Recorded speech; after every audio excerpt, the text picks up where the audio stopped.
Ages, the link between the church and the state was a constantly changing, tension-filled relationship.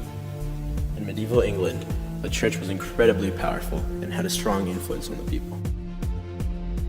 The people were instilled with the fear of going to hell and were taught that only the Catholic Church could save their souls and would be the path to heaven. In England, the highest spot one could obtain in the church was the position of the Archbishop of Canterbury. Even though the King of England and the Archbishop of Canterbury usually worked together, people often found themselves torn between obeying the king or the Pope. The conflict that arose between Archbishop Thomas Becket and King Henry II marked the first on only two major breaks in the cooperation of state and church in England. Thomas Becket was born in 1118 in England to Gilbert and Matilda Becket. His family was by no means rich, as his father worked as a textile merchant, but by the early 1120s, they were living in London and owned a fair amount of property. One of the main influences in Thomas Becket's life was one of his father's extremely wealthy friends, Richard Leagayo. Richard often invited Thomas over to his estates in Sussex, where he was exposed to the richer sides of life and partaken in activities such as hunting and hawking. He sent Becket to school starting at age 10 at Merton Priory in England, and later at a grammar school in London. Unfortunately, Gilbert's business started to suffer financial losses, and young Becket was forced to work as a clerk for little income. Shortly thereafter, however, Thomas acquired a job for the Theobald of Bec, which was a crucial stepping stone to his eventual success.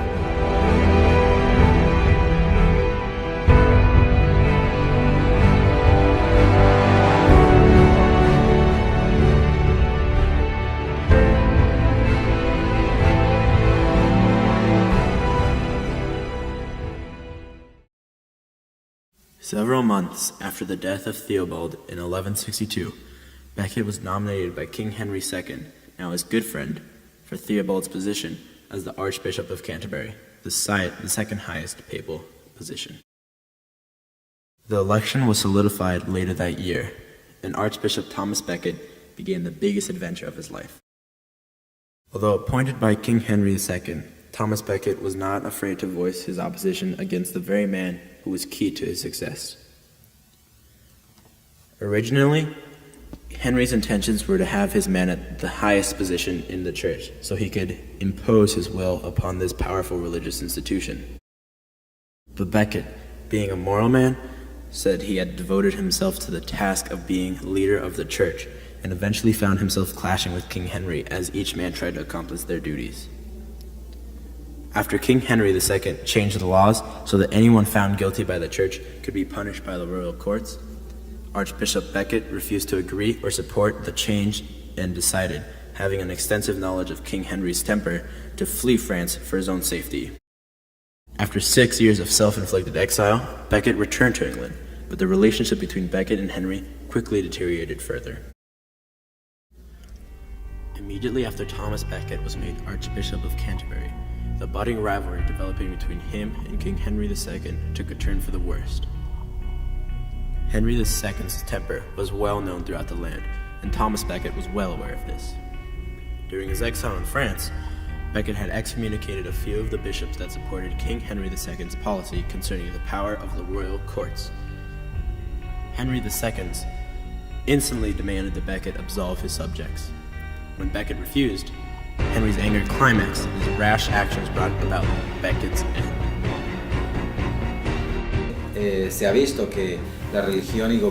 Henry's imminent rage was apparent from the events that followed his learning of Becket's refusal to absolve his supporters.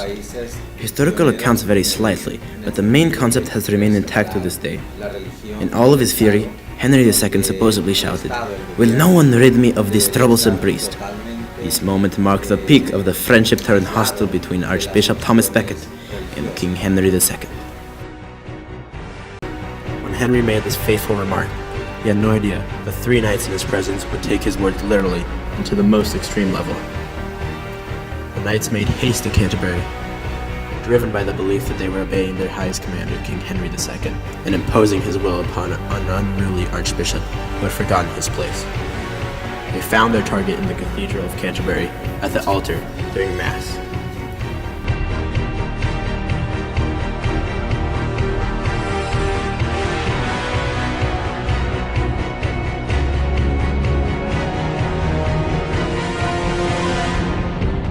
Many first-hand accounts vindicate the legends of Becket showing no fear and completely maintaining his composing even when he confronted the three knights.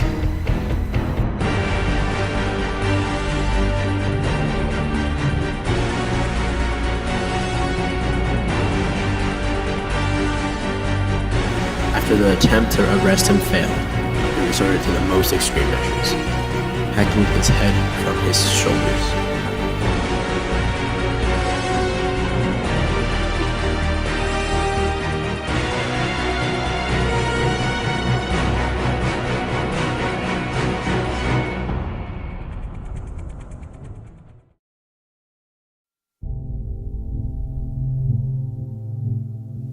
Immediately thereafter, the three knights fell to shame for their deeds.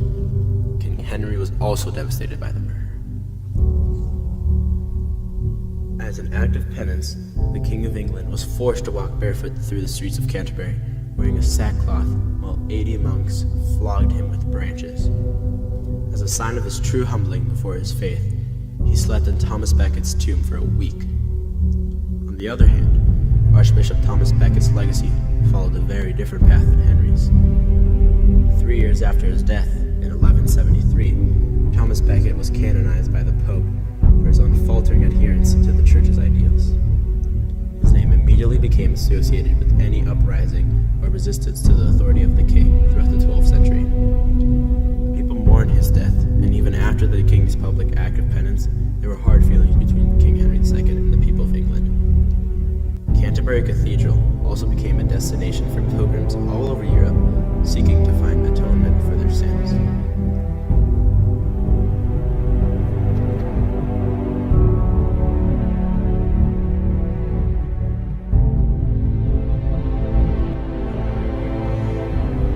A great number of people were driven by faith to make the pilgrimage to Canterbury Cathedral. Many of them brought gifts. No one dared steal anything for fear of divine punishment. The legend is that it took 21 carts to finally remove all of the treasure from Thomas Becket's memorial when a later king finally ordered that it be done.